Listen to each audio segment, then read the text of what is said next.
Topping our lineup on this Monday, kids are exposed to vaping in a lot of different ways, and that includes social media, the new tool helping them not fall for the ad tricks that are connected to e-cigarettes. And there are growing concerns the artificial turf fields that we use across the country are a cancer risk. We're going to show you the research here on both sides. And the concept of No Spend November, it's becoming more popular, and it's not just about cutting down on buying stuff, how this could get you on the right track for the rest of the year. Thank you, Chris. I'm Amanda Starantino, and thank you for joining us on the Now Indy. A big effort is underway in Wayne Township this week on the west side to protect those who risk their lives to protect all of us. Firefighters face physical dangers, but they are also at high risk of cancer. They are exposed to carcinogens on a daily basis that can get into their gear and absorbed by the skin. Now, this week, the Wayne Township Fire Department is giving their firefighters specialized blood testing for screening and early cancer detection. Cancer is an issue for firefighters. We are more likely to get cancer than the average person, and we're more likely to die from cancer than the average person. The IV gene blood draw is like doing a liquid biopsy and is providing advanced cancer screening to our firefighters and EMS personnel. It is believed this test can catch up to 20 different types of cancer, but it is currently validated to catch liver, lung, colon, and breast cancers. Wayne Township is the first fire department in the state to use this test with their entire department. And a heads up, if you plan to travel between Indianapolis and Louisville this month or next, starting on Friday, you will run into lane closures on the I-65 bridge that connects Indianapolis to Louisville. Now, crews will be doing joint repairs. The right 3 lanes of I-65 south on the Kennedy Bridge will be closed at midnight Friday through 5 a.m. November 27th. The left 3 lanes of I-65 will be closed in December as part of the same project. Kevin. I love this view at the Indianapolis Motor Speedway. You're looking scoring pylon, obviously, and what will happen is it gets darker because we can't control like the light coming in. It'll seem like a glow stick that it'll just take over, but then see beyond the first turn there looking south. Nice little orange glow to the sky, but basically a gray day. 50 degrees, wind out of the west-southwest at 14, 540. You're used to that. It'll be the second night that the sun is set so early. There's the cloud cover. Doesn't help at all with the darkness. Terre Haute, some light showers, very light sprinkles along Interstate 70, and then some light rain between Connorsville, Liberty, and Richmond. That will zoom to the east. I point this out all the way back into Missouri, kind of moving west to east. Nothing real heavy, but the persistent shower chances will stay with us through the early overnight hours. Temperature will change very little, maybe 3 or 4 degrees between now and 10 o'clock. The showers overnight slide to the south and east. We'll work on sunshine for your Tuesday. I'll have your hourly Tuesday forecast coming up. Let's start the Now News feed. The government's warning about fake prescription pills from Mexico. The DEA says drug cartels are making pills containing fentanyl. The agency says more than a quarter of the pills that they seized between January and March of this year had the synthetic substance in them. 462 inmates leaving prison early today in Oklahoma. The nonviolent offenders are part of the largest commutation in American history. The state is trying to stop overcrowding in prison and help low-level offenders move on. President Trump's accounting firm must turn over 8 years of his tax returns to prosecutors in Manhattan. The federal appeals panel deciding that today, but the president's not giving up. It is believed that this case will go to the Supreme Court. Well, you can toss these veggies into the trash if you have them in your fridge. The Mann Packing Company recalling more than 100 vegetable products because they may be contaminated with listeria. Now, they were sold under brand names including Mann's, H-E-B, Del Monte, O Organics, Signature Farms, and Trader Joe's. They have a best if enjoyed by date of November 16th. Some encouraging news for Alzheimer's patients. China's drug safety agencies approved a new treatment. Patients in China will be able to buy the drug while clinical trials continue. It's called oligomanate, and it uses seaweed as its main ingredient. Researchers in China say that certain sugar found in seaweed can suppress bacteria, and that can cause brain problems. The Alzheimer's Association tells us that it will still be some time before this drug would be made available in the United States. And while there's not a lot of research in the U.S. involving seaweed and dementia, the approval of the drug is still welcome news because it could lead to the creation of other medications. The association says the treatment isn't the only Alzheimer's drug that's currently under review. Every week, there's a new drug or other methods that researchers come out with that could help dementia, and that gives doctors hope that someday patients won't rely only on drugs. But you'll probably be seeing not only a combination approach like we treat heart disease today. You'll see probably medicines that are approved, but also potentially risk reduction methods that will be recommended to people.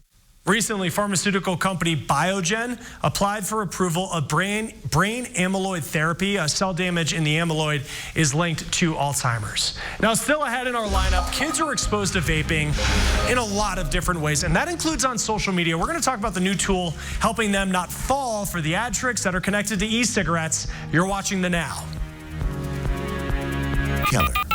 Keller and Keller. You don't have to keep those dreams grounded. Republic Airways wants you to let your imagination soar when it comes to seeing a career in aviation. Republic Airways held an open house earlier today at their headquarters here in Indy to get potential applicants pumped about joining their team. Matt Koskell, the CEO of the company, says they are expanding at a fast rate, and that means more jobs. Yeah, it's a great time for aviation. We're growing actually by 16% over the next year as we add to our fleet for our codeshare partner Delta. And with that comes jobs. Republic Airways offers paid training, and if you are interested but missed the open house, just head over to the career resources page on hiringhoosiers.com for more info. Right now, they are looking for everything from flight attendants to technicians. Let's start the Now newsfeed. Exercise during the day can help you sleep better at night. A new study in the journal Sleep Health looked at about 60 adults. The study found that people walking an extra mile slept better. Scary alert for Tesla owners. The National Highway Traffic Safety Administration is looking into the possibility that battery defects could cause cars to catch fire. Now, investigators are looking into problems with high voltage battery fires that are not related to crashes. McDonald's CEO is out of a job. The fast food chain says Steve Easterbrook had an inappropriate relationship with an employee. That relationship was consensual, but it violated company policy. Whether young people use e-cigs or not, new research shows that it's already part of their lives. Family education group Common Sense found about a third of teens see kids vaping at school every week and sometimes daily. 8 in 10 say vaping is popular with kids where they live, and if it's not friends or classmates, about 1 in 4 are exposed to vaping on social media. One of the things that stuck out to me that I think is useful in thinking about how it's being framed online is that we asked kids about, whether they thought it was more or less harmful than smoking. And among those teens who said that vaping was less harmful than smoking, about half of them said that they were getting messages online telling them that vaping was healthier than smoking cigarettes. The group Common Sense has a new toolkit to teach middle and high schoolers about advertising tricks that they said contributed to the youth vaping epidemic. The most insidious part is that you don't necessarily know that it's an advertisement. So if you follow a particular celebrity that you enjoy, and they're either casually smoking or kind of more explicitly talking about how much they're enjoying it, like that is basically like an advertisement for Juul, whether that person knows it or not. Now, the vaping advertising education curriculum is free for teachers to download on Common Sense's website. We do have more to get to here in our lineup. There are growing concerns that the artificial turf fields that we use across the country are a cancer risk. We're going to show you the research on both sides. For only $89. For on time. Hey, we've all been there before, right? You are really tired, and the next thing you know, that donut looks really, really good. Well, for the first time, researchers say there is a real connection between you not getting enough sleep and you just craving calorie-packed junk food. Usher Qureshi explaining why this happens. For graduate student Daria Porter, sleep is often in short supply. To function, I drink coffee, and then during the day, I'll drink tea. But not getting enough rest can also lead her to making unhealthy choices. Sometimes we'll run down and grab like a sweet snack if we're really struggling, all of us. We all crave junk food from time to time. But now scientists say they might know more about how your nose plays an important role in why you reach for that donut when you're tired. So the sense of smell helps us to decide what to eat and what not to eat. Torsten Kant is an assistant professor of neurology at Northwestern University's Feinberg School of Medicine. So we can start with the short localizer scan. He just completed research looking at what happens in the brain when study participants got a normal night's sleep versus just 4 hours, and how that affected their food choices. When people are sleep deprived, they changed the type of food that they ate. The research indicated that when tired, the brain goes into hyperdrive, causing an enhanced response to high-fat, calorie-dense foods. So they ate food like donuts or chocolate chips that have they're richer in calories. In addition, scientists scanned people's neurological responses to food and non-food odors when they were sleep-deprived versus being well-rested. Part of the brain that responds or processes food or odors in general, that has a stronger response to food and non-food odors when you're sleep deprived. The research provides new insights into the biological connection between sleep habits and weight gain, and how understanding that connection can help thwart making bad choices. Late night snacking is the best. Researchers say the best bet is to put that snack down and instead hit the sack. But in the absence of a good night's rest, they say, lead with your nose away from temptation. Reporting from Chicago, I'm Usher Qureshi. But it can be so difficult. Usher, thank you. Now, Consumer Reports is demanding companies stop selling infant incline sleepers. The CEO and president just sending a letter to companies that sell products for children. The letter citing the Consumer Reports investigation that found that these incline sleepers are linked to dozens of infant deaths. Letter calls on companies to stop selling the sleepers immediately before more children die. March of Dimes just issued its annual report card on maternal and infant deaths, and overall the U.S. got a C. The report card shows 1 woman dies every 12 hours due to pregnancy complications. It also shows 1 in 10 babies born in the U.S. were born prematurely. Oregon was the only state to get an A. Millions of iPhone owners have downloaded Apple's newest update, iOS 13, and within hours, many of them regretted doing it. Consumer reporter John Matarese looks into one of the most common bugs with this latest update and what Apple is doing about it so you don't waste your money.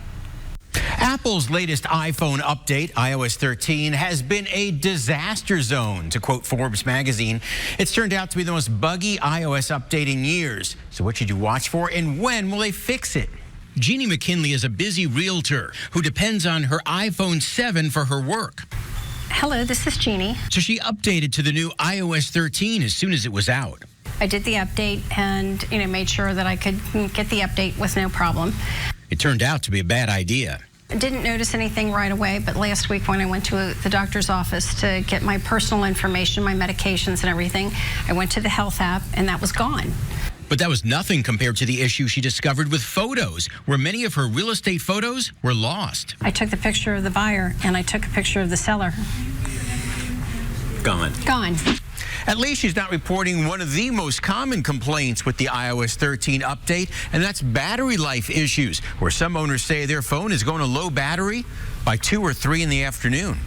DigitalTrends.com says bugs include shorter battery life, low volume, lost photos or contacts, and sync problems with Bluetooth, Apple Watch, AirPods, and hearing aids. Why? BGR.com says Apple's phones are more complex than ever, with tens of millions of lines of code, and are now connected with many other devices. Apple's already put out 3 updates and plans another soon, BGR says. Jeannie, though, is just hoping the next update fixes them without having to upgrade her phone. I don't want to buy a new phone yet. Apple's expected to release another major iOS update right around Halloween. Hopefully that one will fix a lot of demons and won't be as spooky so you don't waste your money. I'm John Matarese. City lights taking over. Sun has now set. That's Meridian Street going straight north, and then off to the northwest you see Michigan or 421. 5:40 is when the sun sets now. 5:39 tomorrow evening. We'll get used to that transition. Light showers in progress across portions of central Indiana. This is not widespread or heavy, certainly. Big temperature swings are ahead. Temperatures will come way down, bounce back a little bit, and then drop early next week. Rain, snow mix possible Thursday, even Thursday morning as we're headed to work. May see some snow and rain. Temperatures 50 now, 52 in Kokomo, down in Monroe County, Bloomington at 57. Notice the wind out of the west, southwest, 5 to 15 miles per hour. There, the showers heavy enough to show up on radar. radar. I think there's some other spotty drizzle or sprinkles around the metro area and then back toward Terre Haute. The clouds are everywhere. Tomorrow, we'll trade in the clouds for sunshine. I think you'll like that trade. Temperature upper 40s during the afternoon hours. The northwest wind keeps temperatures from climbing too much. I think our warmest day of the week will be on Wednesday. Tomorrow's hourly forecast, 48 with sunshine at 4 o'clock. As you look at Tuesday, temperatures around the region maybe hits 50 down to the south. It's just a matter of how quickly the morning clouds clear and allow us to start to warm up. We do just that on Wednesday, sunshine and temperatures mid-50s for central Indiana, and we're dry until we get to possibly overnight into Thursday morning. That's when we may see the rain-snow mix. Cooler Thursday, definitely cooler Friday, lower 20s, the high temperature just 38 to end the work week. It's popular to use recycled tires to soften the ground around playground equipment or to add cushion to artificial turf. But some parents and coaches are concerned about a growing belief that artificial turf might be raising the cancer risk for people who spend hours on the field. Darcy Spears is looking at the evidence here on both sides. Chanel Beller watched her son Jay grow up on a soccer field. As a keeper or a goalie, he's constantly in it. As a goalie, he was on the turf all the time. Especially during practice, it's dive, dive, dive, dive, dive, dive, dive for hours, right? Exposing him to something he can't help breathing in and swallowing. It's everywhere. It's all over me. Oh, after every game and every practice, I'd have to wash all of it out of my scabs and stuff. It burned pretty bad. After one game, they learned just how invasive the stuff could be. I dove for a ball and got a lot of the black stuff in my eyes, and the next couple of days I had this blurry vision in one of my eyes. These little black rubber pellets are the infill that help create a cushion in artificial turf. It's called crumb rubber, and it's made from recycled tires. Disgusting. And disturbing, says former U.S. women's national team goalie Amy Griffin. Amy stumbled upon a troubling pattern during a hospital visit with a cancer patient who was also a goalie. When the nurse walked by, she just overheard our conversations about being a crazy goalkeeper. She said, "Wait a second, you're a goalkeeper too? You're like the fifth goalkeeper I've hooked up to chemo this week." That was in 2009. Amy soon learned about more athletes who played on artificial turf fields and had been diagnosed with cancer. Oddly, a lot of them were goalkeepers, so she started a list. That was at 15.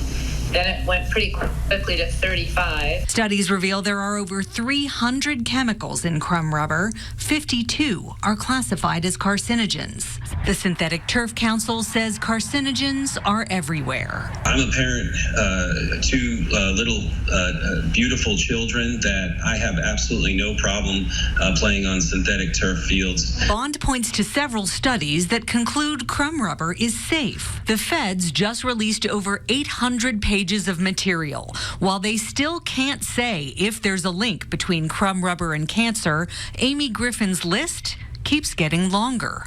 And now the list is at 264. This was a startling revelation. We wouldn't allow our children to go play in a pile of tires, so why would we allow them to play on a field of chopped up tires? We should have safe places for our children to play. Darcy, thank you. Let's start the Now newsfeed with another reason to get outside and do something. The journal BMJ put out a story saying that any amount of running is linked to a significantly lower risk of death. Study found that those who ran had a 27% lower risk of death from all causes. A new study is furthering the message that kids need to be limited when it comes to screen time. Researchers at Cincinnati Children's Hospital found preschoolers who had more exposure to screens than recommended saw less brain development. The recommended screen time for kids between the ages of 3 and 5 is an hour. A cool video here. This is Boeing's Starliner, the spaceship passing a critical safety test this morning, cruise testing its launch abort system. NASA picked Boeing to develop a new way to get astronauts to the space station. All right, finally in our lineup, the concept of No Spend November. It is getting more popular, and it's not just about cutting down on buying stuff ahead, how this could get you on the right track for the rest of the year.